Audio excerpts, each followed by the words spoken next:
Everyone, I am Harigaran, first year medical student at Government Medical College, Hariyallur. Last day of preparation, எல்லாருமே ஒரு மாதிரி சொல்ல முடியாத ஒரு உணர்வோட இருப்பீங்க. எனக்கு புரியுது, ஏன்னா அந்த நாட்களை நானும் கடந்து வந்திருக்கேன். இப்ப நினைச்சு பார்க்கும் போது ஒரு மாதிரி கனவு மாதிரி இருக்கு. ஒரு வருஷம் முடிய போகுது, அடுத்த set of student NEET exam எழுத போறீங்க. எல்லாருக்கும் first of all the best. ஆக்சுவலா அந்த லாஸ்ட் 1 day 2 dayல நான் என்ன பண்ணிட்டு இருந்தேன் அப்படிங்கறத உங்களோட ஷேர் பண்ணிக்கலாம் அப்படிங்கிறதுக்காக தான் இந்த வீடியோ. அண்ட் லாஸ்ட்ல நான் இந்த நெகட்டிவ் மார்க்ஸ் எப்பெல்லாம் அவாய்ட் பண்ணலாம் அப்படிங்கறத பத்தி ஒரு 2 பாயிண்ட் சொல்லலாம் அப்படிங்கிறதுக்காக இந்த வீடியோ மேக் பண்ணிருக்கோம். ஷார்ட் அண்ட் ஸ்வீட்டா முடிச்சிடுறேன்.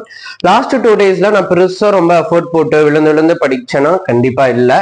ரொம்ப காமா, ரொம்ப கூலா, எனக்கு எதெல்லாம் மறக்கிற மாதிரி இருக்கோ, எதெல்லாம் நம்ம வீக்கா இருந்தனோ அதை மட்டும் தான் ரீகால் பண்ணிருந்தேன். பிளஸ் நான் எழுதி பார்த்த எல்லா மார்க் டெஸ்ட் பேப்பர்ஸுமே ரிவைஸ் பண்ணேன். எங்க இன்ஸ்டியூட்ல வச்ச அந்த யூனிட் டெஸ்ட் பேப்பர்ஸ், அதுல இந்த கொஸ்டின் நல்லா இருக்கே, இந்த கொஸ்டின் நல்லா இருக்கே அப்படின்னு நான் தேடி தேடி கண்டுபிடிச்சு நிறைய கொஸ்டின் பேப்பர் கலெக்ட் பண்ணி வச்சிருந்தேன். இந்த கொஸ்டின் பேப்பர்னா எடுத்து நான் ஒரு தடவை கோ த்ரூ பண்ணேன். பிளஸ் ஃப்ரெண்ட்ஸ் கூட நிறைய டிஸ்கஸ் பண்ணேன். அவங்க எழுதி வச்சிருந்த அந்த நோட்ஸ், ஷார்ட் கட்ஸ், அது எல்லாத்தையுமே நான் ரிவைஸ் பண்ணேன். ஸோ இந்த மாதிரி சின்ன சின்ன வேலை தான் இந்த லாஸ்ட் 1 or 2 daysல நான் பார்த்துட்டு இருந்தேன். பெருசா புக்கை பரட்டி விழுந்து விழுந்து நான் படிக்கல.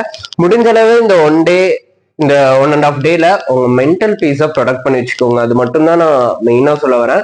நெகட்டிவ் தாட்ஸ் எல்லாமே வரும். சுத்திட்டு இருக்கவங்க ஆளாளுக்கு ஏதாவது சொல்லிக்கிட்டே தான் இருப்பாங்க. அது எதையுமே காதுல போட்டுக்காதீங்க, எதையுமே நினைச்சிக்காதீங்க. உங்களோட பெயின், உங்களோட வலி உங்களுக்கு மட்டும்தான் தெரியும். அது யாராலையுமே போயிட்டு உங்களால புரிய வைக்க முடியாது. உங்களுக்கு வர மாதிரி தானே தெரியும். சோ உங்களோட நிலைமையை நீங்க யாருக்கும் எக்ஸ்பிளைன் பண்ணணும்னு அவசியம் இல்லை. அதே மாதிரி அடுத்தவங்க சொல்ற எதையுமே காதுலையும் வாங்கிக்காதீங்க. ரொம்ப காமா இருங்க. படிச்சதை ரிவைஸ் பண்ணுங்க. இந்த டைம்ல புதுசா ஏதாவது முயற்சி எடுக்கிறேன்னு எதுவுமே இறங்க வேண்டாம். இத்தனை நாள் பண்ணதை பண்ணுங்க. கொஞ்சம் காமா, கொஞ்சம் அமைதியா பண்ணுங்க. அதிகமா யாட்டி பேசாதீங்க. மைண்டை பீஸ்ஃபுல்லா ப்ரொடக்ட் பண்ணிக்கோங்க. தென் நமக்கு என்டிஏல இருந்து நமக்கு அட்மிட் கார்டு ரிலீஸ் பண்ணிட்டாங்க. அந்த அட்மிட் கார்டு என்னென்ன பண்ணும் அப்படிங்கிறத அதுலயே டீடைல்டா எல்லாமே நமக்கு இன்ஸ்ட்ரக்ஷன்ஸ் கொடுத்துருக்காங்க. அது ஒரு தடவை கோ த்ரூ பண்ணிருங்க. பிளஸ் அதுல ஃபர்ஸ்ட் பேஜ்ல ஒரு 3 காலம் கீழே கொடுத்து ஃபர்ஸ்ட் போட்டோ ஒட்டிட்டு நெக்ஸ்ட் வந்து லெஃப்ட் ஹேண்டோட தம்ப் இம்ப்ரெஷன் ஹரிசாண்டலா வைக்கணும் இந்த டைரக்ஷன்ல. அண்ட் தேர்ட்ல சிக்னேச்சர் போடணும் இன் ஃப்ரண்ட் ஆஃப் எக்ஸாமினர். அது நீங்க டச் பண்ணிடாதீங்க. சிக்னேச்சர் போடுற எந்த ஒரு வேலையுமே வீட்டுல கிடையாது. அங்க போயிட்டு எக்ஸாமினர் முன்னாடி தான் ஒரு 4 இடத்துல சிக்னேச்சர் போடுற மாதிரி இருக்கும். 2 வந்து இந்த அட்மிட் கார்டு, 2 வந்து அவங்க கொடுக்குற அந்த லிஸ்ட்ல. ஸோ போட்டோ வீட்லயே ஒட்டிருங்க. லெஃப்ட் ஹேண்ட் தம்ப் இம்ப்ரெஷன் ஹரிசாண்டலா வீட்லயே வச்சுட்டு போயிருங்க. அண்ட் 3ஆவதா இருக்க காலமா ஃப்ரீயா விட்டுட்டு போயிருங்க. அதே மாதிரி அடுத்த பேஜ்ல போஸ்ட் கார்டு சைஸ் போட்டோ ஒட்டணும். அது மேலேயும் சைன் பண்ணணும். அது போய் இன்விஜிலேட்டர் சொல்லுவாங்க அது எப்படி போடணும் அப்படிங்கறத. பாதி பேப்பர்ல பாதி போட்டோல போடணும். அதுமாதிரி சொல்லுவாங்க. அது கீழேயுமே ஒரு சைன் போடுற மாதிரி இருக்கும். அது இன்விஜிலேட்டர் முன்னாடி தான். ஸோ சைன் போடுற வேலை எதுவுமே உங்களுக்கு வீட்டுல கிடையாது. எல்லாமே அங்க போய் எக்ஸாம் ஹால்ல தான். ஸோ இதுக்கெல்லாம் கண்டிப்பா ஒரு 5 minutes கண்டிப்பா எக்ஸாம்ல வேஸ்ட் பண்ணிடுவாங்க. ஸோ அந்த 5 நிமிஷத்தையும் நம்ம ப்ரொடக்ட் பண்ணி வேற எங்கேயாவது சேர்த்து நம்ம எக்ஸாம்ல தாக்கு பிடிச்சி கொண்டுட்டு வந்து முடிக்கணும்.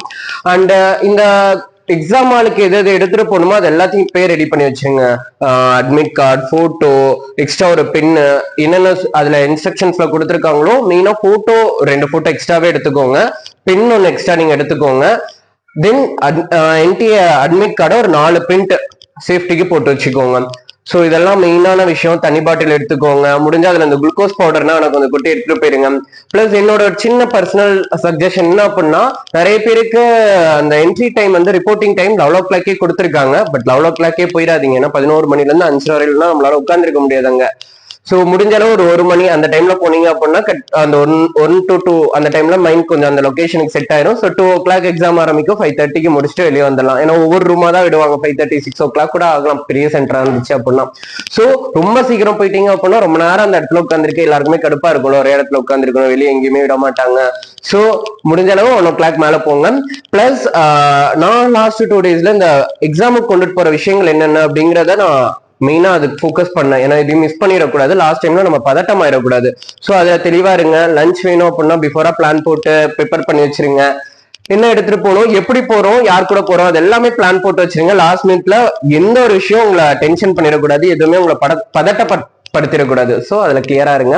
தென் இந்த நெகட்டிவ் மார்க்ஸ் எப்படி ஓவர் கம் பண்ணி வரலாம் அப்படின்னு நம்ம சப்ஸ்கிரைபர் ஒருத்தர் கேட்டிருந்தாரு. அது ஒரு வீடியோல கூட ட்ரை பண்ணா அது எப்படியோ அந்த வாய்ஸ் கட் ஆயிடுச்சு. அதுல I'm sorry for that. So ஒரே ஒரு பாயிண்ட் தான் நான் அந்த நெகட்டிவ் மார்க்ஸ் அவாய்ட் பண்றது சொல்ல விரும்புறேன். என்ன பண்ணா நான் இந்த மெத்தட் தான் யூஸ் பண்ணேன்.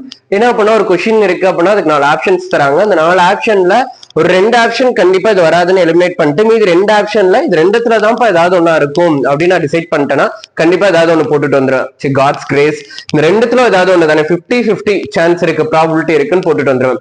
இன்கேஸ் சில கொஸ்டின் பத்தி ஐடியாவே இல்ல, ரொம்ப புது மாடலா இருக்கு, புதுசா இருக்கு, 4 ஆப்ஷனுமே டவுட்டா இருக்கு, எதையுமே என்னால எலிமினேட் பண்ண முடியல அப்படின்னா அந்த நம்ம போடுற ஆப்ஷன் கரெக்டாக 25% ப்ராபபிலிட்டி தான். சோ அந்த 25% நம்பி நான் போடவே மாட்டேன் எப்பயுமே. சோ ஒரு கொஸ்டின் பத்தி சுத்தமா ஐடியா இல்ல அப்படின்னா அதை விட்டுட்டு வந்துருவேன். இதோ ஓரளவு வாய்ப்பு இருக்கு அப்படிங்கிற மாதிரி எனக்கு ஒரு கெஸ்ஸிங் என்னோட ஒரு உள்ளுணர்வு சொன்னிச்சு அப்படின்னா கண்டிப்பா அதை நான் போட்டுட்டு வருவேன். காட்ஸ் கிரேஸ், கடவுள் மேல நம்பிக்கையை போட்டுட்டு என் மேல நம்பிக்கை வச்சுட்டு போட்டுட்டு வருவேன். சோ நெகட்டிவ் மார்க்ஸ் அவாய்ட் பண்றது உங்க கையில மட்டும்தான் இருக்கு. சோ உங்களுக்கு கான்பிடென்ட் இருந்துச்சு அப்படின்னா இந்த கொஸ்டின் ட்ரை பண்ணுங்க. சுத்தமா கான்பிடன்ஸ் இல்லாட்டி ப்ளீஸ் விட்டுட்டு வந்துருங்க. இன்னும் 1 மார்க்ல சீட்டை விட்டு பிடிஎஸ் போன எவ்வளவு ஸ்டூடெண்ட்ஸ் எனக்கு தெரிஞ்சவங்க இருக்காங்க. சோ இவ்வளவுதாங்க சொல்லணும்னு நினைச்சது. நீங்க எல்லாத்தையும் மறந்துடுங்க, உங்க மைண்ட காமா வச்சுக்கோங்க, என்ன எடுத்துட்டு போகணுமோ தெளிவா எடுத்துட்டு போங்க. வருஷம் ஃபுல்லா படிச்சிருக்கோம், ரிப்பீட்டர் ரீரிப்பீட்டர்ஸ்னா 2-3 வருஷம் கூட படிச்சவங்க இருக்காங்க. இவ்வளவு நாள் நம்ம படிச்சிட்டோம், இத்தனை நாள் படிக்காத இந்த ஒரு நாள்ல நம்ம படிச்சிட போறது இல்ல. சோ காமா இருங்க, விழுந்து விழுந்து படிக்கணும் அப்படிங்கிற மைண்ட் செட்னா விட்டுட்டு என்ன நமக்கு மறக்கிற மாதிரி இருக்கோ அதை எடுத்து ரிவைஸ் பண்ணுங்க. எக்ஸாம்பிள்ஸ், ஃபார்முலாஸ், முக்கியமான லைன்ஸ் இதெல்லாம் எடுத்து ரிவைஸ் பண்ணுங்க. ஆல்ரெடி போட்ட கொஸ்டின் பேப்பர்ல மிஸ்டேக் பண்ண பாயிண்ட்ஸ் எல்லாம் எடுத்து ரிவைஸ் பண்ணுங்க. சோ இவ்வளவுதாங்க, நல்லபடியா எழுதுங்க, சீட் நமக்கு தான். தெரிஞ்ச கொஸ்டின் தப்பு பண்ணிடாதீங்க. நான் திருப்பி நிறைய வீடியோல அதான் சொல்லிட்டு இருக்கேன். ஏன்னா நான் அந்த தப்பை பண்ணதுனால நான் உங்கள்கிட்ட சொல்றேன். தெரிஞ்ச கொஸ்டின், நம்ம ஏற்கனவே பிராக்டிஸ் பண்ண கொஸ்டின், ஈஸியான கொஸ்டின், இந்த தப்பு பண்ணிடாதீங்க. நான் தெரிஞ்ச கொஸ்டினை கரெக்டா அப்ளை பண்ணிட்டு வந்தா, எழுதிட்டு வந்தாலே சீட் கன்ஃபார்ம், அதை மறந்துடாதீங்க. ஸோ ஆல் த பெஸ்ட், நல்லா பண்ணுங்க, பாய்.